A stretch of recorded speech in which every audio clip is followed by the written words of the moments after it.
Commander Zethkar of the Galactic Defense Coalition stood at the viewport of his flagship, watching the small blue planet rotate slowly beneath them. Earth. Such an insignificant world, yet it had somehow managed to qualify for membership in the coalition after decades of petitioning. The human delegation had arrived 3 cycles ago, eager to prove themselves worthy of joining the galaxy's premier military organization. Sir, the human representatives are requesting permission to demonstrate their military capabilities, reported Lieutenant Vex Illa, her 4 arms working efficiently at the control console. Her species, the Thraxi, were known for their precision and attention to detail, making them excellent tactical officers. Zethkar's mandibles clicked in what passed for amusement among his kind. The Krillian warrior had seen countless species attempt to impress the coalition with their primitive weapons and outdated tactics. Humans would be no different. Very well.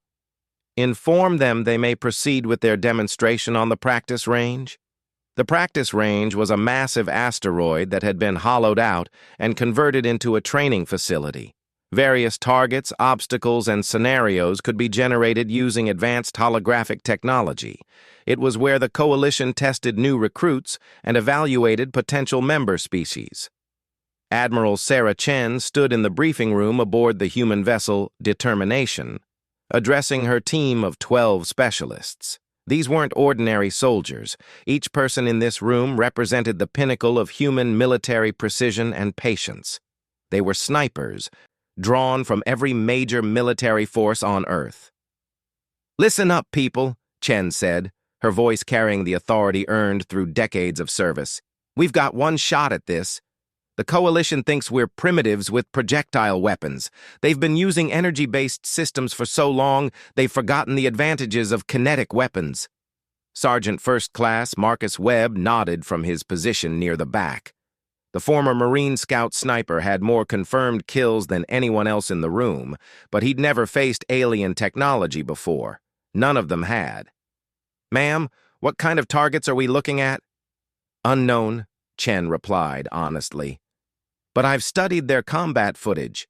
These aliens rely heavily on energy shields and advanced armor systems designed to deflect or absorb directed energy weapons. They move in formation, confident in their protection." She paused, letting that sink in. "They've never faced a .50 caliber round traveling at 3,000 feet per second." Staff Sergeant Elena Vasquez, formerly of the Spanish Special Operations, raised her hand. "What about their reaction times? Intel suggests some of these species have enhanced reflexes." "Enhanced for energy weapons, yes," Chen confirmed. "But their doctrine has evolved around predictable beam paths and charging sequences. A projectile weapon fires instantaneously by their standards. No charging time, no energy signature buildup, no warning." The human team made their way to the practice range, carrying equipment that looked ancient compared to the sleek energy rifles carried by coalition forces.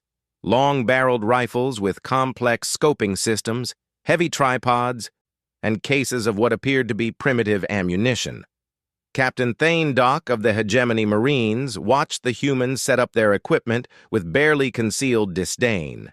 His exoskeleton gleamed under the artificial lighting, its integrated targeting systems and plasma cannon representing centuries of military evolution. "Look at those primitive kinetic weapons," he muttered to his subordinate. "Do they expect to impress anyone with those relics?" The practice began with standard marksmanship tests. Stationary targets at various ranges, from 100 to 500 coalition standard units. The alien observers expected the humans to struggle beyond close range, as most kinetic weapons in their databases showed significant accuracy degradation at distance. Webb settled into position behind his rifle, a customized Barrett M82 that had served him well in conflicts across Earth. Through his scope, the target appeared crisp and clear at 800 meters. He controlled his breathing, feeling the familiar calm that came before a shot. The wind was minimal in the asteroid's artificial atmosphere, but he compensated for the slight gravitational differences anyway. The rifle cracked, a sound that made several alien observers jump. Energy weapons were nearly silent by comparison. Downrange, the target shattered completely, the heavy round passing through it as if it weren't there. "Lucky shot," commented Commander Axis Nar of the Collective Forces. The insectoid officer's compound eyes tracked the next human taking position. Their weapons lacked sophistication. No targeting assistance, no ballistic computers. Vasquez proved him wrong. Her target, positioned at maximum range, disappeared in a cloud of debris. Then another sniper fired, and another. Each shot found its mark with mechanical precision. The alien observers began to pay more attention, but their assessment remained condescending. These were controlled conditions, stationary targets, perfect visibility. Real combat would be different. "Increase difficulty," ordered Zethkar. "Moving targets, varying ranges, limited visibility." The range's holographic systems activated, creating a complex urban environment filled with smoke, debris, and moving hostile figures. Coalition standard was to engage targets within 50 meters in such conditions, using the superior rate of fire of energy weapons to suppress enemies. The humans spread out, taking positions throughout the simulated environment. They moved differently than coalition forces, seeking elevated positions and concealment rather than advancing behind energy shields. Their equipment seemed cumbersome, requiring manual adjustments and careful positioning. "They're too slow," observed Lieutenant Colonel Vraktos, a veteran of the frontier wars. "By the time they acquire a target and fire, a proper energy weapon would have eliminated multiple hostiles." The first moving target appeared, darting between buildings at a distance most coalition forces would consider extreme for precision fire. Webb tracked it smoothly, his scope following the figure's movement. He led the target carefully, calculating speed and trajectory in his mind, while his finger found the trigger. The shot echoed through the range. 800 meters away, the moving target dropped instantly, the simulation registering a clean hit to the center of mass. Silence fell over the observation deck. Moving targets at extreme range were challenging even for experienced coalition snipers with advanced targeting systems. "Acceptable accuracy," Zethkar admitted grudgingly, "but insufficient rate of fire. One shot every several seconds cannot compete with sustained energy weapons fire." As if responding to his criticism, more targets appeared throughout the urban environment. Multiple moving figures, some partially concealed, others changing direction rapidly. The aliens expected the humans to struggle with target prioritization and engagement speed. Instead, something remarkable happened. Each human sniper had identified their sector of responsibility and began engaging targets with methodical precision. There was no wasted ammunition, no suppressive fire, no energy signature to track back to their positions. Just the crack of rifles and the systematic elimination of targets. Vasquez took a shot that curved around a building corner using ricochet techniques unknown to coalition doctrine. The target fell despite being in cover.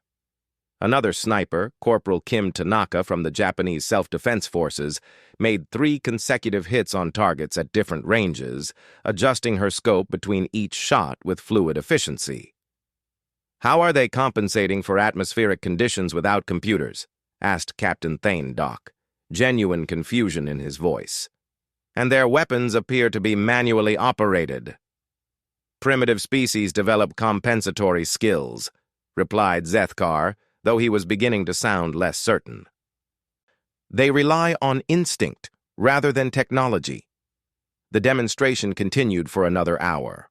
The humans adapted to each new challenge the range presented: night vision scenarios, extreme distance targets, moving vehicles, and even aerial drones. Their ancient-looking rifles spoke with devastating accuracy, and their patience seemed unlimited. When the session ended, the alien observers were quiet. The humans had performed well beyond expectations, but the coalition officers weren't ready to admit their assumptions might be wrong. "Impressive accuracy under controlled conditions," Zethkar announced officially.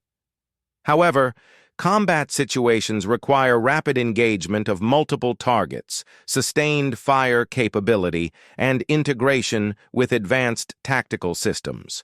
These kinetic weapons lack the versatility required for modern warfare. Admiral Chen nodded politely. We understand your concerns, Commander. Perhaps a field exercise would better demonstrate our capabilities? Unnecessary, Zethkar replied quickly. The Coalition has established protocols for weapon effectiveness evaluation. Your species shows promise, but significant technological advancement will be required before full military integration is possible. The human delegation was dismissed, their demonstration filed away as an interesting curiosity. The Coalition officers returned to their duties, confident in their assessment. Primitive weapons wielded by primitives, skilled perhaps, but ultimately irrelevant in the face of advanced technology. They had no idea how wrong they were about to be proven. Webb cleaned his rifle methodically, a ritual that connected him to every sniper who had come before. The weapon was more than a tool. It was an extension of his will, capable of reaching across impossible distances to deliver precise justice. The aliens saw only an ancient design, failing to understand the centuries of refinement and the lifetime of training required to master it. "What do you think, Sergeant?" asked Vasquez, securing her own equipment. They seemed unimpressed. "Good," Webb replied simply. "Let them underestimate us. Makes our job easier when the real test comes." And it would come. Both sides knew this demonstration was just the beginning. The Coalition would want proof that humans could perform in actual combat before granting full membership. They would arrange a scenario, thinking to expose the limitations of human equipment and tactics. They were about to learn that the deadliest weapon in the galaxy wasn't energy-based or computer-guided. It was a patient human with a rifle, the will to use it, and all the time in the world to make the perfect shot. The stage was set. The aliens had made their judgment, and the humans had accepted it with quiet grace. Soon, very soon, the galaxy would discover what Earth's snipers could really do when the stakes were real and the targets were shooting back. The demonstration was over, but the education was about to begin. The distress signal came from Kepler 442b, a frontier world on the edge of Coalition space. The mining colony had gone silent 3 days ago, and reconnaissance drones revealed the worst fears of High Command. The Ravager clans had found them. The Ravagers were the Coalition's oldest enemy, a confederation of savage species that rejected civilization in favor of conquest and destruction. They moved like a plague through space, consuming resources and enslaving populations before moving on to the next target. No quarter was given, no negotiation attempted. When the Ravagers came, you fought or you died. Commander Zethkar received his orders with grim determination. The Sovereign's Pride and her battle group were to retake the mining facility and eliminate all Ravager presence.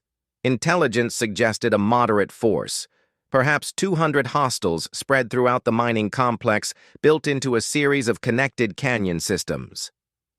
"Sir," Lieutenant Vexilla reported, her 4 arms dancing over her control panel, "the human vessel is requesting permission to join the operation." Zethkar's mandibles clicked in irritation. The humans and their primitive weapons would be a liability in real combat. "Denied. This is not a training exercise. Direct them to maintain station and observe." Admiral Chen received the rejection with expected disappointment, but not surprise. She turned to her team of specialists, now expanded to include additional snipers who had arrived on the support vessel Longshot. 20 of Earth's finest marksmen stood ready, their equipment prepared for deployment. "We're being sidelined," Chen announced. "Coalition forces will handle the primary assault. We're to observe and learn from their superior tactics." Sergeant Webb studied the tactical display showing Kepler 442b's surface. The mining facility sprawled across a canyon network, with elevated positions overlooking the main installation. Perfect sniper country, if anyone bothered to ask. Ma'am, those canyons provide natural overwatch positions. We could establish fields of fire covering the entire complex. The Coalition doesn't believe in overwatch, Chen replied. Their doctrine emphasizes rapid advance behind energy shields, overwhelming firepower, and technological superiority. They'll deploy their forces directly into the facility and clear it room by room. Staff Sergeant Vasquez frowned at the display. That's going to be bloody. The Ravagers will have prepared defensive positions, and those canyon walls will channel the assault force into kill zones. Not our call, Chen said firmly. We observe, we learn, and we prepare for our eventual integration into Coalition forces. The assault began at dawn, Kepler 442b time. Coalition dropships descended toward the mining facility like falling stars, their hulls gleaming with energy shielding. The lead elements touched down in the main compound, elite hegemony Marines deploying in perfect formation behind portable shield generators. Captain Thanedock led the advance, his exoskeletons targeting systems painting hostile positions throughout the complex. The Ravagers had indeed prepared defensive positions, but his soldiers' plasma cannons would make short work of primitive barricades. The first plasma bolt shrieked across the compound, striking a Ravager position and vaporizing the crude metal barriers. More shots followed as the Marine advance guard established a beachhead. Everything proceeded according to doctrine until the return fire began. Ravager weapons were crude but effective, launching explosive projectiles and streams of superheated gas. More concerning were their numbers. Intelligence had estimated 200 hostiles, but energy signatures suggested at least twice that many, possibly more. "Contact front!" Thanedock called over the tactical network. "Heavy resistance in Sector 7, requesting artillery support on my position." The collective forces artillery units, positioned on the canyon rim, opened fire with their particle beam cannons. Precisely targeted energy struck Ravager positions, turning rock and metal into glowing slag. But the enemy positions were deeper and more extensive than anticipated. From her position aboard the human vessel, Admiral Chen watched the battle unfold with growing concern. The Coalition forces were advancing, but slowly and at significant cost. 3 dropships had already been forced to withdraw with heavy damage, and casualty reports were mounting. "Ma'am," Webb said quietly, "we could help. Those canyon walls provide perfect firing positions. We could eliminate high-value targets and provide overwatch for the assault teams." "Our orders are to observe only," Chen reminded him, though her voice carried frustration. "The Coalition has made their position clear regarding our capabilities." Below, the battle intensified. Ravager reinforcements emerged from hidden tunnels throughout the canyon system, attacking the Coalition flanks and rear areas. What should have been a straightforward assault was becoming a complex 3-dimensional battle. Lieutenant Colonel Vraktos coordinated the Frontier Guard's response, repositioning his soldiers to counter the Ravager flanking attacks. His energy weapons were superior to anything the enemy possessed, but the Ravagers compensated with numbers and intimate knowledge of the terrain. "Sir," his tactical officer reported, "we're taking heavy casualties in the South Canyon. The Ravagers have established overlapping fields of fire from elevated positions. Our advance is stalled." Vraktos studied the battlefield display with growing frustration. The enemy held the high ground, using the canyon's natural features to create defensive positions that were difficult to assault directly. Coalition doctrine called for orbital bombardment in such situations, but the mining equipment they were trying to preserve made that option problematic. "Continue the advance," he ordered. "Deploy additional shield generators and call in close air support." The Coalition air support arrived in the form of sleek fighter craft, armed with precision energy weapons. They dove into the canyon system, seeking to eliminate the elevated Ravager positions. Several enemy emplacements disappeared in flashes of superheated plasma, but the fighters struggled with the confined space and overlapping defensive fire. One fighter took a direct hit from a Ravager surface-to-air weapon, its pilot ejecting just before the craft exploded against the canyon wall. Another pulled up sharply to avoid ground fire and clipped a rock formation, sending it spinning into an emergency landing. Aboard the human vessel, Corporal Tanaka watched the downed Coalition pilot's beacon flash on her tactical display. The pilot had ejected into a small canyon branch, surrounded by Ravager positions. Coalition forces were trying to reach him, but their advance was blocked by heavy defensive fire. "That pilot's not going to make it," she said quietly. "He's right in the middle of their kill zone." Webb studied the situation through his scope's advanced optics. The pilot was pinned down behind a small rock outcropping, Ravager forces closing in from multiple directions. Coalition rescue teams were still minutes away, assuming they could break through the enemy defensive line. "Ma'am," he said to Admiral Chen, "we could take those shots. Clear the area around the downed pilot." Chen struggled with the decision. Their orders were explicit, but watching a Coalition pilot die when they could prevent it went against everything she believed in. "The range is extreme, and we don't have authorization to engage." "Sometimes authorization comes after the fact," Webb replied, already adjusting his rifle's scope. "That pilot has maybe 2 minutes before the Ravagers overrun his position." The decision was taken out of Chen's hands when Ravager forces began their final assault on the downed pilot's position. Energy bolts struck the rocks around him, chipping away his cover piece by piece. In seconds, he would be exposed and vulnerable. Webb's rifle spoke once, the heavy round crossing nearly 2,000 meters to strike a Ravager soldier center mass. The alien's primitive armor offered no protection against the kinetic impact, and he dropped instantly. A second shot followed, then a third, as other human snipers joined the engagement. From their hidden positions throughout the canyon rim, 20 of Earth's finest marksmen began systematically eliminating Ravager forces. Each shot was carefully aimed, precisely delivered, and absolutely devastating. The aliens had no defense against weapons they couldn't see, hear charging, or predict. Vasquez found her rhythm, engaging targets with smooth precision. Her scope tracked from one Ravager position to another, each shot claiming another enemy soldier. The .338 Lapua Magnum rounds punched through alien armor like paper, delivering kinetic energy that no energy shield could deflect. The effect on the battlefield was immediate and dramatic. Ravager forces that had been advancing confidently suddenly found their ranks decimated by invisible death. Soldiers dropped without warning, their sophisticated energy weapons useless against an enemy they couldn't locate or engage. "What's happening?" Captain Thanedock demanded over the tactical network. "Ravager forces are taking casualties, but I'm not seeing Coalition fire in those sectors."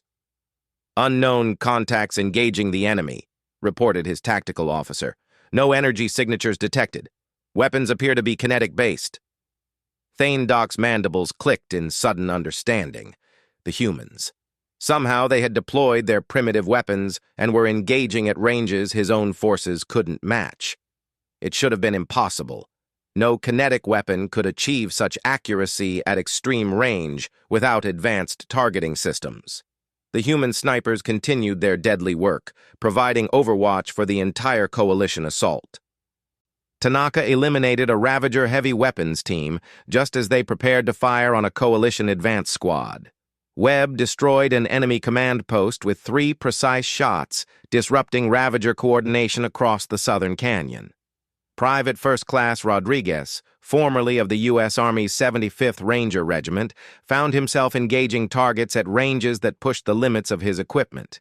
His M2010 rifle was rated for precision shooting out to 1,200 meters, but the battlefield demanded shots at nearly twice that distance. He made them anyway, compensating for gravity, wind, and atmospheric conditions through pure skill and experience. The Coalition assault, which had been bogged down in costly urban warfare, suddenly accelerated. With Ravager high-value targets disappearing under precise sniper fire, their defensive coordination collapsed. Energy shields meant to protect against plasma weapons offered no defense against high-velocity metal projectiles.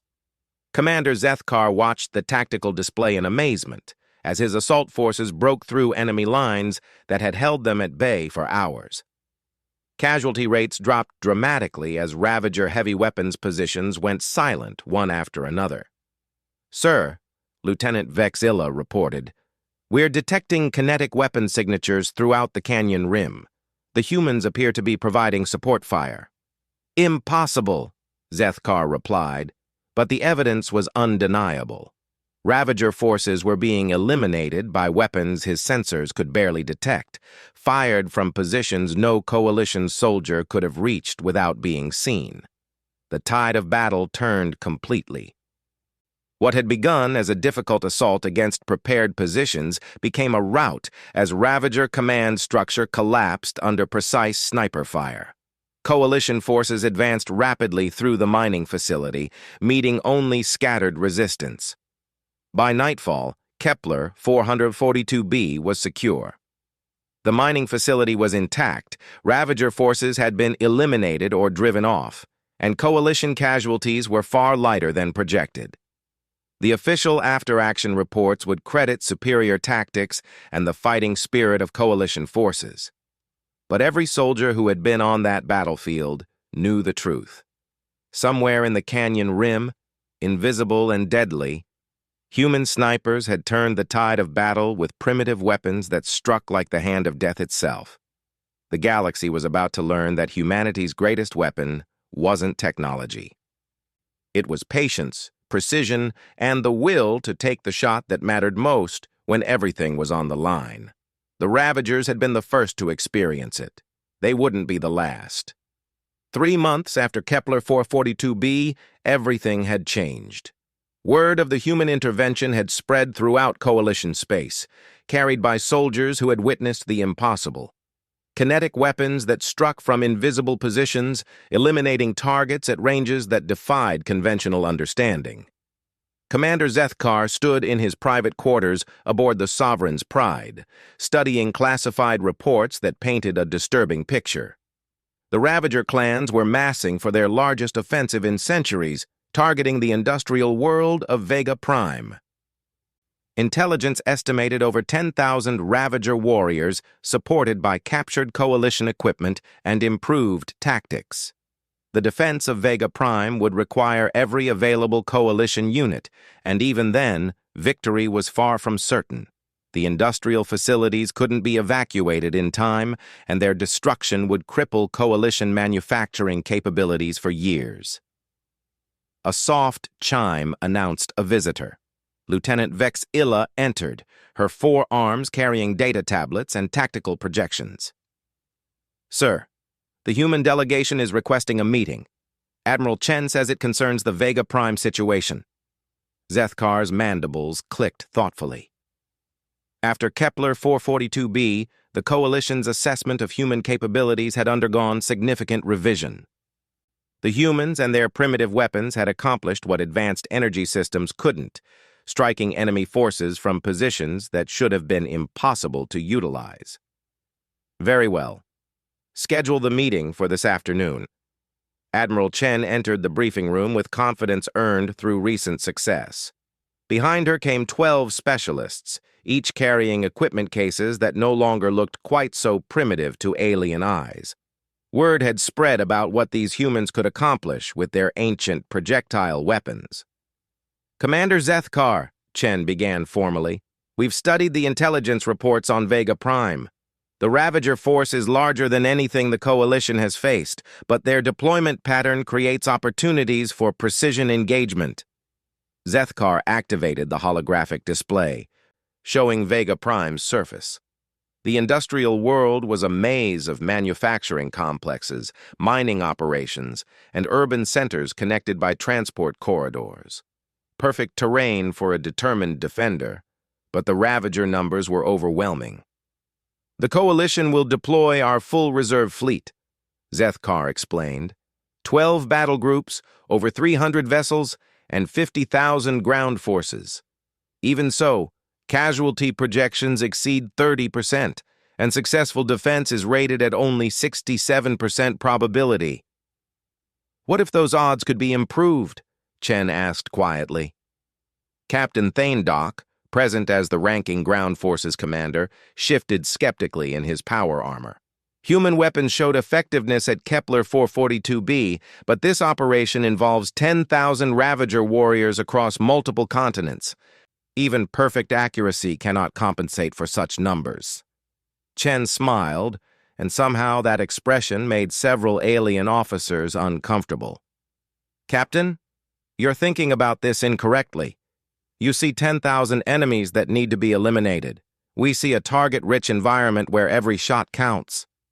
She activated her own display, overlaying human tactical analysis on the Coalition battle plan. Ravager forces require command structure to maintain coordination. Their heavy weapons need skilled operators. Their logistics depend on key transportation nodes. Remove the right targets, and 10,000 warriors become 10,000 confused individuals. Sergeant Webb stepped forward, his weathered face serious. Sir, we've identified approximately 200 high-value targets whose elimination would cripple Ravager operational capability. Command posts, heavy weapons emplacements, communication centers, and supply depots. 200 targets across 3 continents, Vexilla observed, her tactical training evident. Coalition forces would require days of fighting to engage all those positions. We can do it in 6 hours, Webb stated simply. Silence filled the room. The humans had demonstrated remarkable accuracy at Kepler 442b, but this claim seemed impossible. 200 precision strikes across a planetary battlefield, executed simultaneously by a handful of snipers. Explain, Zethkar commanded. Chen activated a new display showing human deployment plans. We'll position our teams at optimal firing points throughout the theater. Each sniper will be assigned specific target sets based on range, priority, and field of fire. When the Ravagers begin their assault, we'll systematically eliminate their command structure. The mathematics are impossible, protested Lieutenant Colonel Vraktos. Even assuming perfect accuracy, your rate of fire cannot achieve 200 eliminations in 6 hours. You're correct, Chen admitted, which is why we're not limiting ourselves to 12 snipers. She gestured to the entrance where more humans were arriving. 20 additional specialists, each carrying the same style of equipment cases. These weren't just snipers, but forward observers, spotters, and logistics specialists. Earth had sent its absolute best. 32 operators, Chen continued, working in coordinated teams across the battlefield. Each team capable of engaging multiple targets in rapid succession. The Ravagers won't know what hit them. Zethkar studied the human deployment plan with growing interest. The positions they had selected provided overlapping fields of fire across the entire theater of operations. More importantly, they were locations Coalition forces would never have considered, requiring approaches through terrain deemed impassable.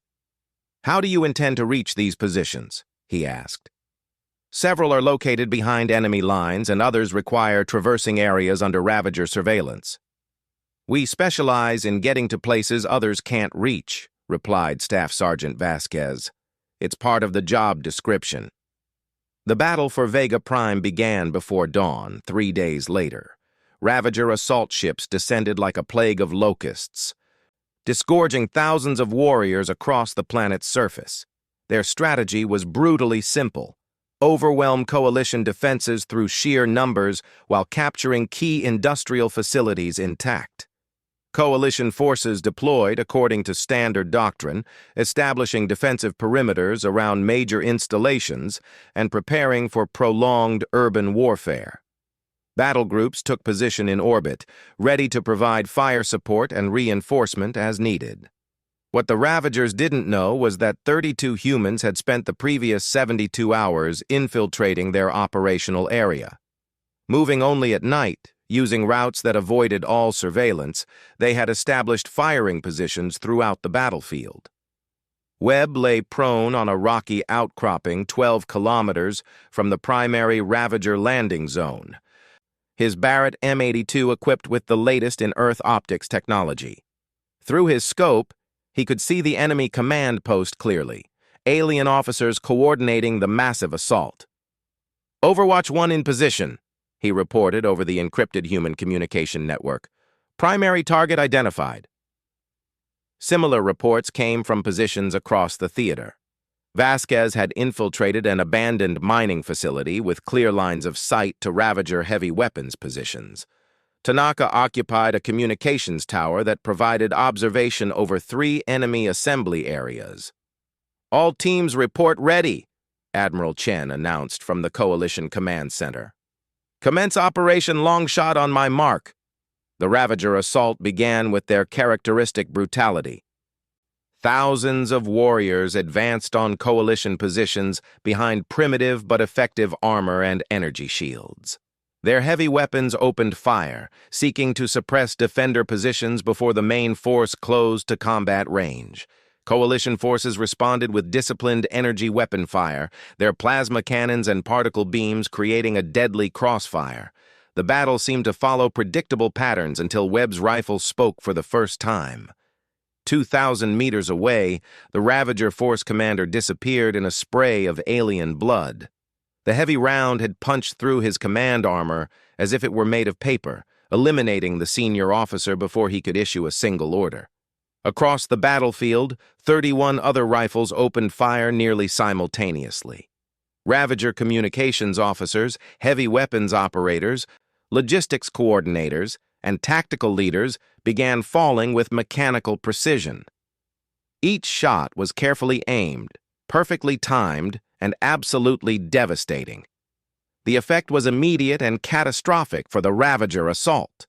Units that had been advancing in coordination suddenly lost contact with higher command. Heavy weapons positions went silent as their operators were eliminated by invisible death. Supply convoys stopped moving as their commanders disappeared without warning. "What's happening to the enemy?" Captain Thanedock demanded over the tactical network. His own forces were advancing successfully, but Ravager resistance was collapsing faster than doctrine suggested possible. "Unknown," his tactical officer replied, studying sensor data in confusion. "Ravager command structure appears to be disintegrating, but we're not detecting Coalition weapons fire in those areas." The human snipers continued their deadly work with methodical efficiency. Private Rodriguez eliminated an entire Ravager artillery team with 4 precise shots, each round finding its target despite the extreme range. Corporal Jackson, recently arrived from the British SAS, made impossible shots around cover and through narrow windows, using ricochet techniques that defied alien understanding of ballistics. Staff Sergeant Martinez, whose specialty was counter-sniper operations, began hunting Ravager marksmen who were attempting to provide overwatch for their advancing forces. His .300 Winchester Magnum spoke with deadly authority, eliminating enemy snipers who thought themselves safely concealed. Within 3 hours, Ravager offensive operations ground to a halt. Without coordination, their numerical advantage became meaningless. Individual units fought bravely but without strategic purpose, isolated and confused by the systematic elimination of their leadership. Commander Zethkar watched the tactical display in amazement as Coalition forces advanced rapidly across the entire theater. Casualty rates were minimal, and territory was being recaptured at unprecedented speed. "Sir," Lieutenant Vexilla reported, "we're detecting multiple kinetic weapon signatures throughout the operational area. The humans are engaging targets across the entire battlefield simultaneously." "How is that possible?" Zethkar demanded. 32 individuals cannot cover such an area." The answer came from the battlefield itself. Human sniper teams weren't just shooting. They were coordinating their efforts through sophisticated communication networks. Spotters identified targets for multiple shooters, while forward observers called in precision strikes on the most critical positions. When a Ravager reinforcement unit attempted to establish a new command post, 3 separate human snipers engaged it from different angles. The combined fire eliminated the entire leadership element in less than 30 seconds, turning an organized military unit into a confused mob. The Ravagers, for the first time in their species' history, began to retreat. Their warriors had faced energy weapons before, adapting their tactics and equipment to counter Coalition technology.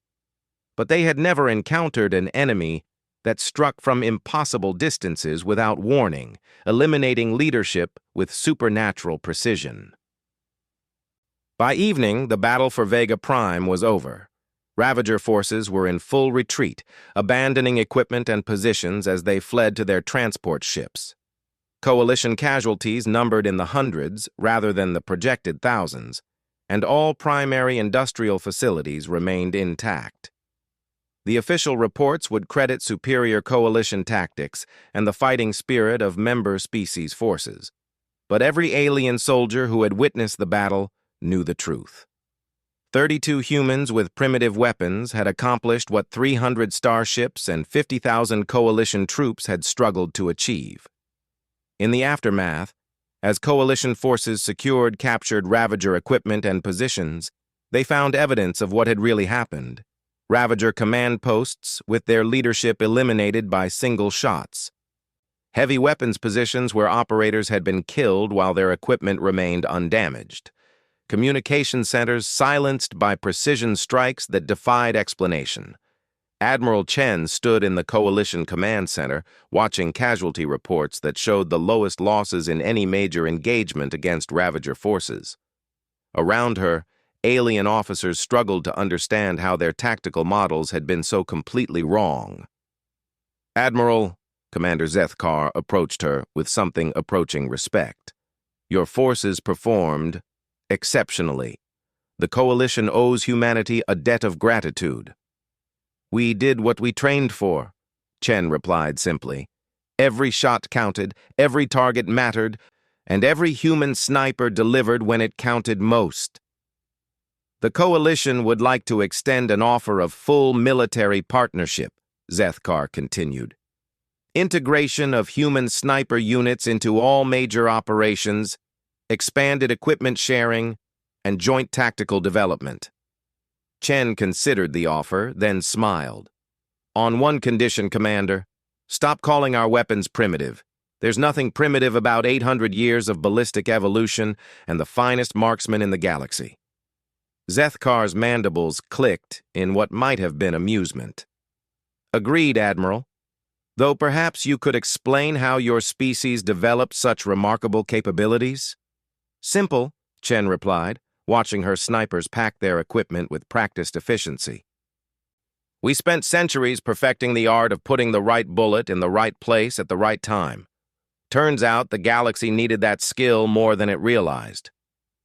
The human snipers had proven themselves beyond any doubt. They had taken weapons the galaxy considered obsolete and demonstrated their devastating effectiveness against modern enemies. Where technology failed, patience and precision prevailed. The Ravager clans would spread word throughout their territories about the humans and their impossible weapons. Energy shields meant nothing. Advanced armor provided no protection. Distance offered no safety. When Earth's snipers took aim, death followed with absolute certainty. The galaxy had mocked humanity's primitive weapons and outdated tactics. Now they understood the truth. Sometimes the oldest methods were the most effective, and the deadliest weapon in the universe was a patient human with a rifle and all the time in the world to make the perfect shot. The age of the sniper had begun among the stars, and humanity would never be underestimated again.